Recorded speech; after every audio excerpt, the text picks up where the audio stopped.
Russ Palmer actually started in the IT business and then got on the car business. So got to meet him for a few years ago because he does a lot of great things to help veterans here in the community. But Russ Palmer, this is your full-time job now. This AirBNB short-term rental host. This is it. Yeah, stumbled into it after I left the car business.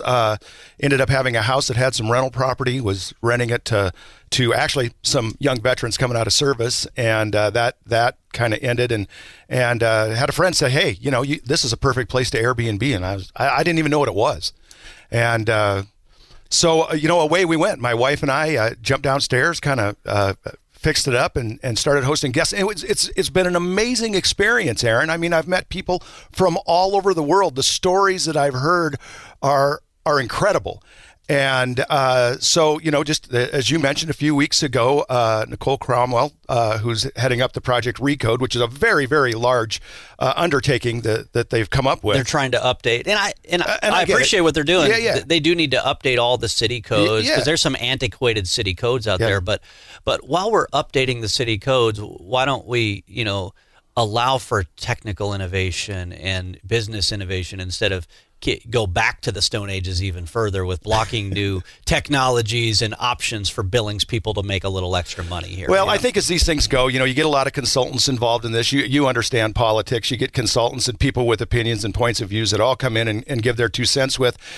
And the 200 of us that are in the city doing short-term rentals are probably just got overlooked, or at least that's what I'm hoping. And they took this generic template. It looks like they've taken Bozeman's template and put it on here and said, this is what it's got to be. And oh my God, Airbnb is bad. And of course, Airbnb Watch, which is funded by the hotel lobbyists, they're very good at pumping information to chamber of commerces and cities that only point out the bad things of Airbnb that just really the statistics don't support. Well, a lot of people don't realize this, but like if you're a National Guard or an Army Reserve soldier, I'm just going to give my own personal insight here.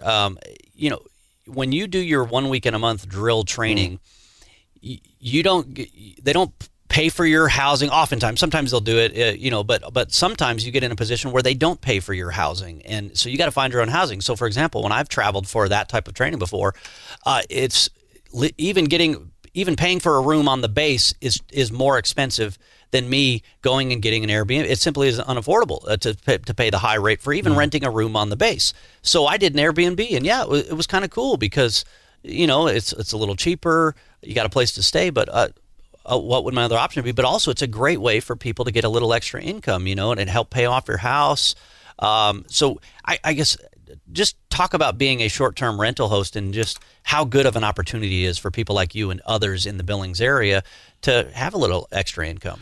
Well, I'll tell you, it's a better opportunity in places like Bozeman, Big Sky, where they far and away exceed the number of short-term rentals. More tourists, more tourists. We have one season. It's good if you pay attention to it. It's like any other business, Aaron. If you don't pay attention to it, it doesn't do well. But if you pay attention to it, you pay attention to your guests, you really are a host. People travel short-term rental because they want to travel like a local. And what we do is we bring people from the freeway corridor into Billings. If you're coming to Billings and you're staying in a hotel, you're probably going to stay one day and you're going to move on down the road. You're going to see the freeway, 3 refineries, and wonder why anybody comes to Billings.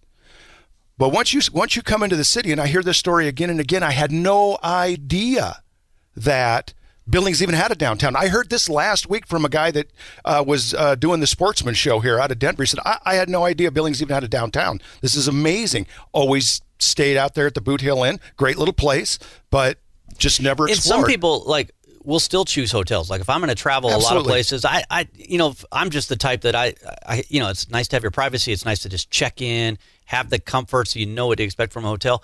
But there's also been times where it's like, hey, the Airbnb was the better option. But here's my deal. The government shouldn't be picking winners and losers and making it harder for people to earn electoral. For some people, it's not renting out their whole house short term.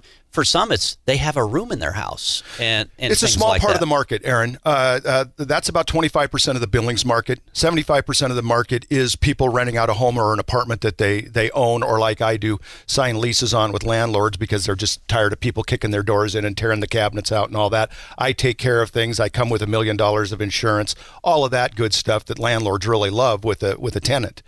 But listen, people are coming into town because they have medical needs. They're traveling nurses. They're doing turnarounds at the refinery. Our summer months are where we have people traveling. But geez, we're booking people for the basketball tournaments, the wrestling tournaments.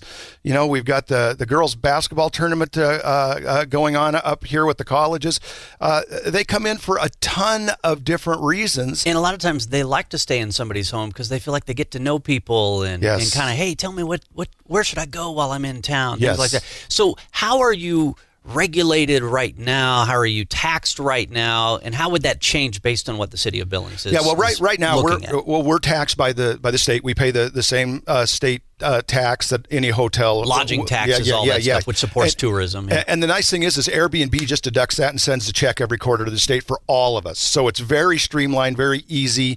You know, we're looking somewhere around $15-20 million a year in tax revenue across the state. So it's not insignificant anymore, right? This cat's way out of the bag.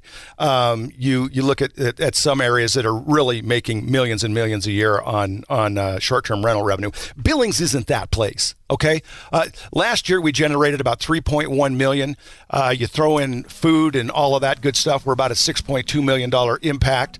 And you know, we're a proud business. We love talking to people. We love getting them out in the community and doing that kind of stuff. But we pay our taxes. So it sounds like your broader message here is, hey, look. If anybody wants to freak out over Airbnbs or short-term rentals, and is there too much competition from those to existing industries, hotels, you name it, that's a concern for Big Sky, Whitefish, and places like that. It's not a concern for an industrial retail center like the city of Billings. Is that a good way to kind of sum it up? Yeah, and listen, I would even, that's a different argument if it's a concern in Big Sky or Whitefish or anything. I get some of the issues they have there, but that goes into a property rights issue that's a different topic. Yeah. Russ Palmer, greatly appreciate having you in the studio here, and we'll have to do more on this here in the weeks and months ahead here. But Russ Palmer, an Airbnb and short-term rental host here in Billings. Basically, hey, this has become your full-time job. This is your business. This is your revenue source. So as the city is looking to register Airbnbs, your fear is that they're actually working to go even further than that. What's your greatest fear is what the city of Billings is looking to do? My greatest fear is exactly what they said, that they want to cut out all Airbnbs that are not in a home, that are in an additional dwelling unit. If you are somebody who owns an apartment somewhere else, say you're a landlord and you want to take 2 or 3 of your units, turn them into Airbnbs, no, you can't do that. I've got several friends that have second small investment houses that they've bought that they've just got tired of dealing with renters, so they've turned them into Airbnb. Some of them I manage. Nope, wouldn't be able to allow that. And that's 75% of the market. People come to Billings so that they have a place to be with their families. They traveling nurses, they go to the hospital, they do all the things you do in Billings, right? And they need the space to do it. So bottom line, they're saying, hey, you can have a little Airbnb room in your house, right? Or you can rent your house for the weekend or here or there. But no, you can't have a property over here or a property on the south side or a property on the west end that you fully dedicate to being an Airbnb. To me, that is an attack on our property rights, an attack on our very freedoms as Americans is what it basically sounds like. Well, that's an opinion that I hold for sure. Listen, it's a great way for people. They're really concerned about affordable housing. I sure can afford my housing because I do this. I help other people afford their housing, and they're missing the short-term housing. There are nurses that come in here that can't afford to stay in a hotel for 83 days that they're here. You got people coming in for cancer treatments that need a place to stay, and the Ronald McDonald House is full all the time. We have a real need here. We bring people into the community in a different way.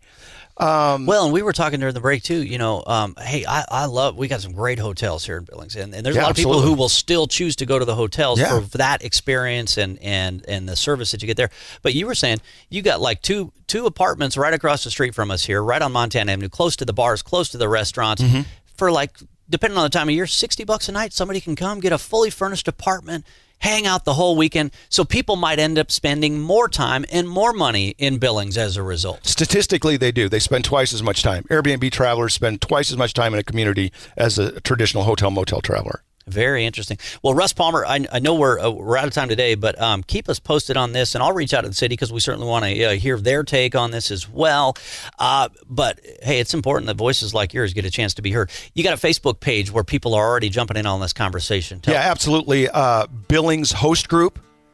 Just ask to be a member. We'll sign you up, see what we're doing, get some information, know what's going on in the industry, and kind of know how this might affect you.